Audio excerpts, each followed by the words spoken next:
House Republicans tonight stood with the overwhelming majority of Americans who demand secure elections. By voting for the Save America Act, ensuring the integrity of elections is an essential issue. It's essential to maintaining our constitutional republic, and everybody in this country seems to understand and agree to that. This is about a 90-10 issue in the polling. And the second part of it, what we added tonight and what is part of the Save America Act, is the second piece, the requirement that you have a photo ID if you're going to vote. Proof of citizenship and photo ID to vote. As I mentioned in my video yesterday about what we are expecting out of Congress this week, the Senate is expected to continue debating the SAVE Act. And the SAVE Act is something really important that not enough people seem to be aware is going on right now, so I want to talk about it a little bit and clear up why one side thinks it could be a good thing and why one side thinks it could be a bad thing. So the important things to know about the SAVE Act is that it will mandate voters to provide proof of citizenship to register to vote. The concern is that it could create some additional barriers for some eligible voters. The act could disenfranchise marginalized groups. The act would also require states to hand over their voter info to the Fed, i.e. Christine Nome, and that raises concerns over privacy and handling. The proponents say that it's necessary to prevent non-citizen voting, whereas the people who are against it think that it is an attempt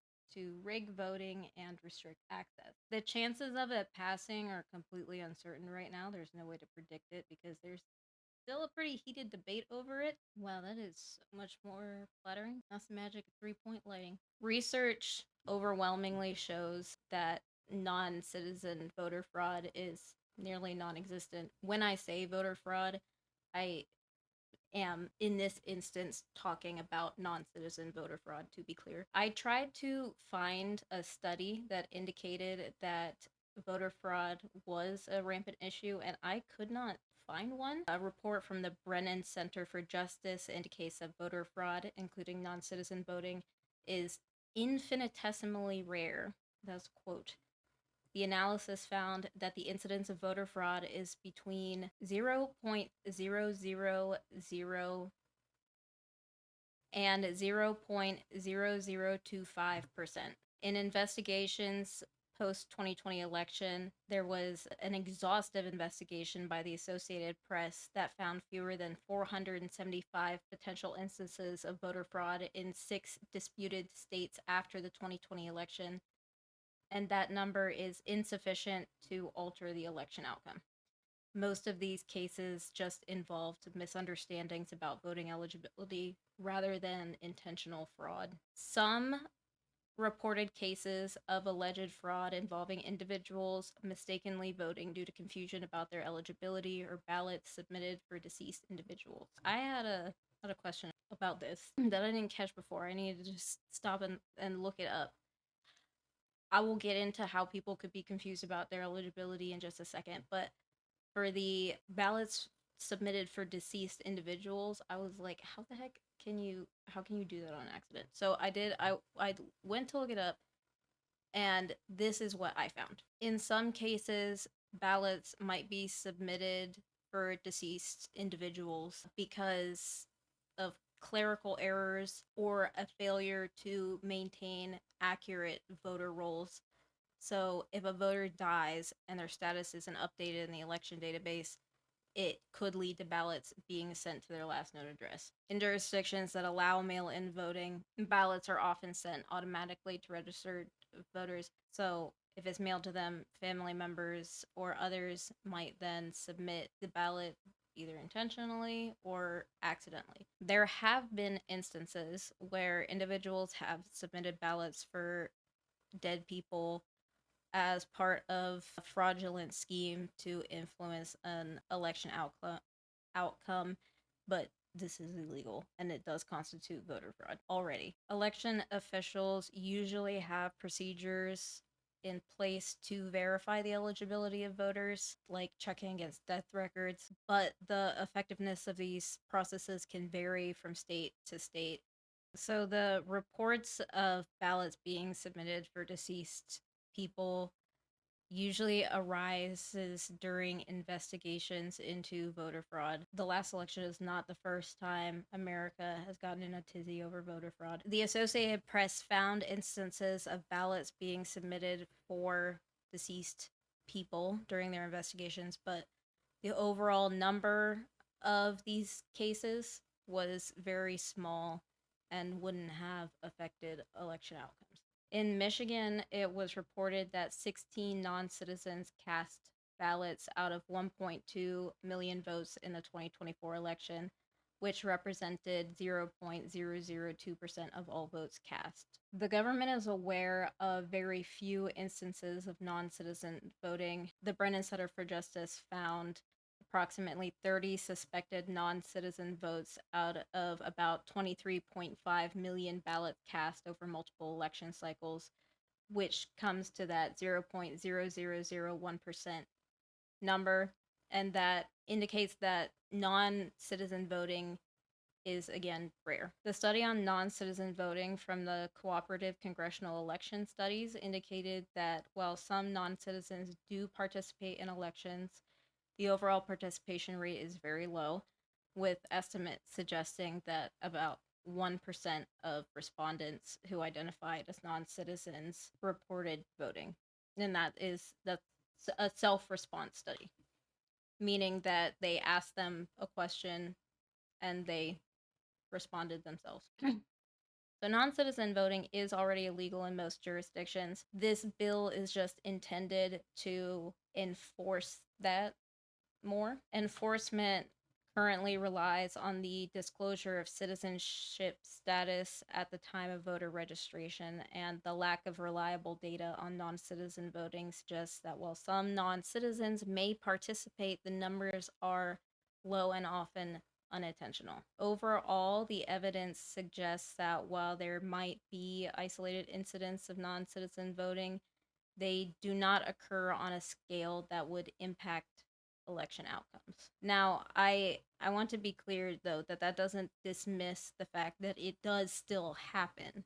Like it's not like it's never happened. It's just from what we can tell, it's also important to note that there is a lack of comprehensive data and reliable data on citizen voting for, I think, obvious reasons. Most of the studies rely on surveys and self reported data, which can be influenced by social desirability bias, where respondents might underreport or misstate their voting status because of the legal implications of non citizen voting. Now, getting back to the confusion about eligibility issue, there are specific circumstances under which non citizens are allowed to vote, but these are quite limited. Non citizens, including permanent residents, are generally prohibited from voting in federal and state elections. There are some local jurisdictions that allow them to participate in some local elections. Historically, non citizens did have voting rights in various states until 1920,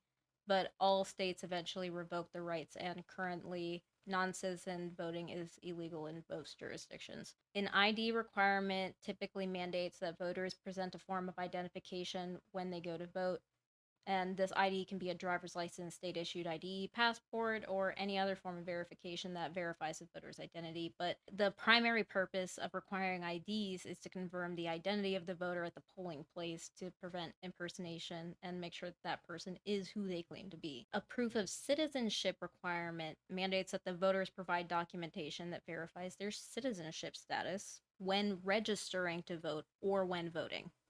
So this could include a birth certificate, passport, or naturalization certificate if you're a naturalized citizen trying to vote in a local election. The main goal of requiring the proof of citizenship is to ensure that only US citizens are allowed to vote, thereby preventing non-citizens from participating in elections. Proof of citizenship requirements are generally more stringent than ID requirements, as they necessitate specific documents that confirm a person's citizenship rather than just their identity. SAVE Act has a dual requirement. The Save America Act mandates that voters present both a photo ID, like a real ID, and documentation proving their US citizenship, like a birth certificate or passport. So that means that having a real ID alone, which verifies their identity, does not verify their citizenship and does not meet the full requirements of the act. The act is designed to ensure that only citizens can vote, and that necessitates a clear distinction between identity verification and citizenship verification. And while a real ID confirms that the individual is who they say they are, it does not inherently confirm that they are a U.S. citizen. To comply with the Save America Act, voters would have to provide additional documentation that explicitly proves their citizenship status, and that goes beyond what a real ID provides. The Save America Act could make it more difficult for people to vote in several ways. So, a lot of eligible voters don't have their birth certificate or passport, and that creates a barrier to registration and voting. And obtaining the required documents can be costly and time consuming. For example, acquiring a passport can cost around $165 and take a year or more, and obtaining a birth certificate can also involve fees. I know for me, I think it costs $30 just to get my birth certificate in PA, but when I needed it again to get my ID down here, I had to pay $200, and it still took 2 months to get here. So this could disproportionately affect low income people. I know $30 might not seem like a lot to you, but there was a time in my life when $30 was a lot to me, and that is why I did not have an ID until I was 20. So voters who have changed their name, like people who've gotten married, might have some challenges if their identification documents don't match their current name, and that could lead to confusion at the polling places and prevent them from voting unless they provide additional documentation. And the requirement for proof of citizenship could place additional administrative burdens on election officials, leading to longer wait times and potential confusion at polling places. And that could really discourage people from voting, especially people who might not have the time or resources to navigate the process. And the Act's requirements may create a more complex voting process, making it harder for people to understand what's needed to vote. The complexity could deter people from participating in elections altogether. I grew up in a very rural area, and that was one of the reasons I had a hard time getting my birth certificate, was because I could not drive 3 hours to Harrisburg to get it. But under the Save America Act, individuals would likely need to register to vote in person, as the act includes provisions that require proof of US citizenship when registering. And because it requires presenting original documents, those may not be feasible to submit online or via mail, which may necessitate in person registration to ensure that the necessary document is reviewed and verified by election officials. Requiring in person registration could create additional barriers for individuals who may have difficulty accessing registration locations, like those who have transportation issues, disabilities, or living in remote rural areas. When I was watching them debate this in the House, they even mentioned how there are places in Alaska where you would have to take a plane 2 hours to be able to register to vote. The act also includes provisions for stronger routine voter list maintenance requirements, and that could lead to more frequent checks of voter registration lists, which might result in voters being removed if they can't provide the necessary documentation. If voters are required to re-register or verify their citizenship and fail to do so, this could disproportionately affect individuals who might not have easy access to those documents. There are many ways that the issue of non-citizen voting could impact the upcoming election, primarily through the legislative and political discourse surrounding voting rights and election integrity. The ongoing debate about non-citizen voting might lead to the introduction or passage of stricter voting laws, such as those requiring proof of citizenship and photo identification. Stricter voting requirements could create barriers for eligible voters, particularly marginalized groups, minorities, low income individuals, and those without easy access to identification documents, which could result in lower voter turnout. The narrative around non citizen voting is often used in political campaigns to rally support for stricter voting laws, and candidates might leverage concern about non citizen voting to appeal to their base, framing it as a critical issue of election integrity. This could shape campaign strategies and voter mobilization efforts. And the emphasis on non citizen voting might affect public perception of the electoral process.